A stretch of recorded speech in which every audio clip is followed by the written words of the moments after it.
국민의힘 장동혁 대표는 30일 한국 시간으로요. 30일 본회의를 통과한 6.3 지방선거 투표용지 부족 사태 특검법상 수사 범위와 관련해서 공소시효만 남아있다면 모든 수사가 가능하다라고 말했습니다.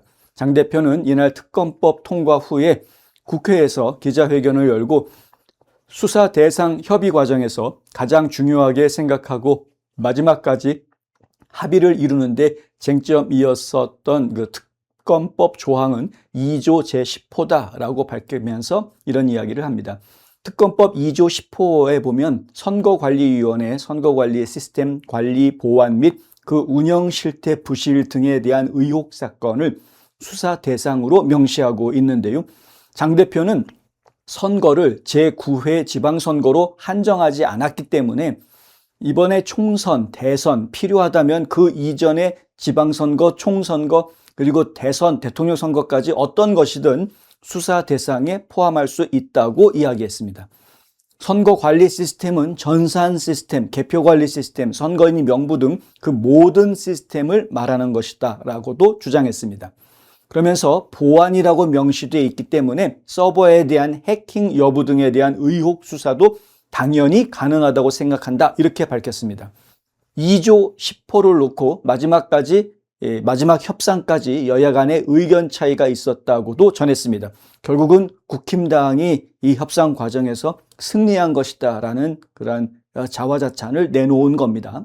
장동혁 대표는 이제 남은 건 특검을 제대로 추천해서 임명하는 것이다 라고 이야기하고요.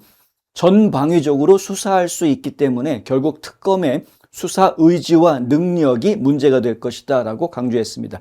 그러면서 국민추천위를 통한 특검 추천 방식과 관련해 국민의힘이 추천한 3명의 국민추천위원 중 단 1명이라도 반대하면 특검을 추천할 수 없다라고 이야기했고요. 어느 한쪽에 편향된 후보에 대해서는 국민의힘 추천위원이 반드시 반대할 것이다 라고 말했습니다. 이건 이제 주진우 의원도 비슷한 취지의 얘기를 한 적이 있었죠. 국민들의 눈높이에 맞지 않는 특검 후보는 끝까지 거부할 거다라는 이야기. 객관적이고 중립적인 특검 후보가 추천될 때까지 특검 추천은 이루어지지 않을 것이다 라고 장 대표는 말했습니다. 장 대표는 특검법 협상 과정에서 견해차를 일부 보였던 원내 지도부의 노력도 평가했는데 야당 추천 특검은 수용되지 않았지만 추천위원회를 구성하도록 해서 안전장치를 마련했다라는 거죠. 수적 열세 등 협상력에 여러 한계가 있었음에도 불구하고 원내 지도부가 지금까지 노력해준 덕분에 오늘의 합의가 있을 수 있었다. 이렇게 설명했습니다.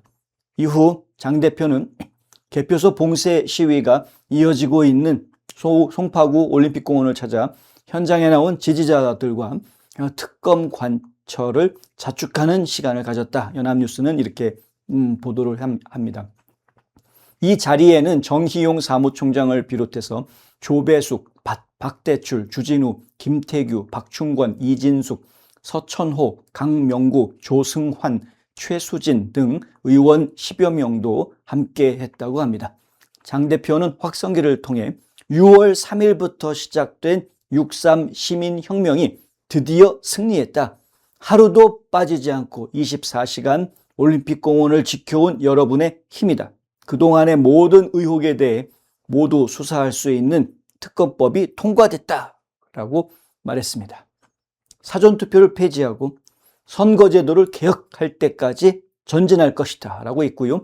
제대로 된 특검이 임명될 수 있도록 힘을 모아달라. 7월 17일 이곳에서 모아주신 함성이 특검법을 만들어냈듯이 8월 15일 올림픽공원의 함성이 특검 임명을 만들어낼 것이다 라고 이야기했습니다. 이 말 굉장히 중요한 이야기입니다.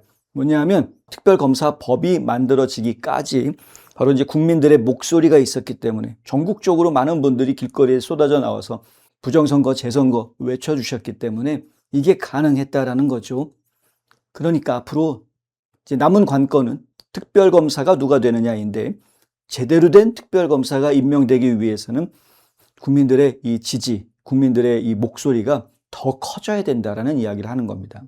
많은 분들이 계속해서 이 올바른 제대로 된 특별검사가 임명될 수 있도록 최대한 지금 힘을 보태주셔야 된다. 이것만큼은 다른 건 몰라도요. 특별검사 제대로 된 사람 만들기 위해서는 장동혁 대표한테 힘을 실어주셔야 되는 겁니다. 여기서 자꾸 지금 불협화음을 만들어내고 국민의힘당이 일을 제대로 못한 이 엔추파도스니 뭐 이런 얘기들을 계속해서 꺼내는 분들이 지금 수상한 겁니다. 따지고 보면 지금 상황은 그래야 될 상황이 전혀 아니다. 다시 한번 말씀드리는데요. 아직까지도 국민의힘 운운하고 얘기하시면은 곤란한 거고요. 정말 제가 개인적인 입장으로 이야기하면 그거는 루저들이나 할 짓입니다. 패배자들이나 하는 짓이고요. 지금 여러분들이 집중해 주셔야 되는 것은 장동혁 대표가 말한 대로 국힘당이 국회 안에서 제대로 싸울 수 있게끔 범국민적인 지지를 보여주셔야 가능한 겁니다. 예를 들어서 정당 지지율 한번 크로스가 됐었죠. 근데 지금 다시 또 이렇게 도루묵되는 모습을 보여주고 있지 않습니까? 이재명 지지율 떨어졌었죠. 다시 또 올라가고 있지 않습니까? 그게 바뀌어야 된다는 이야기입니다. 떨어졌으면 저 밑으로 계속 내려가야 되고요. 국민의힘 지지율이 올라갔으면 계속 올라가야 되는 거거든요. 그게 왔다 갔다 하는 게 아니라 국민들의 지지가 있다가 없다가 있다가 없다가 이런 식으로 비춰지면 그러면은 앞장서서 싸우고 있는 장동혁 대표를 비롯한 여러 뜻이 있는 국힘 의원들이 동력을 잃게 되는 겁니다. 계속 밀어붙여 주셔야 되는 겁니다. 더 높은 지지율을 받을 수 있도록 목소리를 내주셔야 되는 거고요. 힘을 주셔야 되는 겁니다. 국민의힘 힘을 준다고 해서 무슨 뭐 황교안 대표나 정광훈 목사님 쪽이라든가 뭐 이런 분들한테 힘이 빠지는 게 아닙니다. 다시 한번 말씀을 드립니다만 여기에도 힘을 주시고 저기에도 힘을 주시고 다 도와주셔야 되고 다 힘을 주셔야 된다라는 것이 정답이다. 예? 어느 한 군데 힘을 준다라는 게 그 사람 편이 되라는 이야기가 아닙니다, 여러분. 지긋지긋합니다. 누구 편들어서 정치판 들어가가지고 아무개 편드는 거. 이게 진정한 정치판의 모습이 아닙니다. 그렇게 하면은 나라 망하는 거죠. 당파 싸움하다가 나라 망한 역사가 한반도에 한두 번이었습니까? 근데 여러분들이 집중해 주시고 힘을 실어 주셔야 된다는 거는 국민의 입장에서 나라가 올바른 방향으로 가게 하기 위해서 힘을 실어 주라는 이야기를 하는 거죠. 올바른 방향으로 움직이려고 하는 정치인이 저 사람이구나. 그럼 힘을 실어 줘야죠. 그 사람이 여기에도 있네? 근데 장외 투쟁하는 사람이네? 그래도 힘을 실어줘야죠. 근데 그게 아니고 잘못된 방향으로 가고 있는 사람이 지금 대통령 자리에 앉아있네? 그럼 끌어내려야죠. 잘못된 방향으로 가고 있는 국회의원들이 국회에 앉아있네? 그 당 비판해야죠. 그겁니다.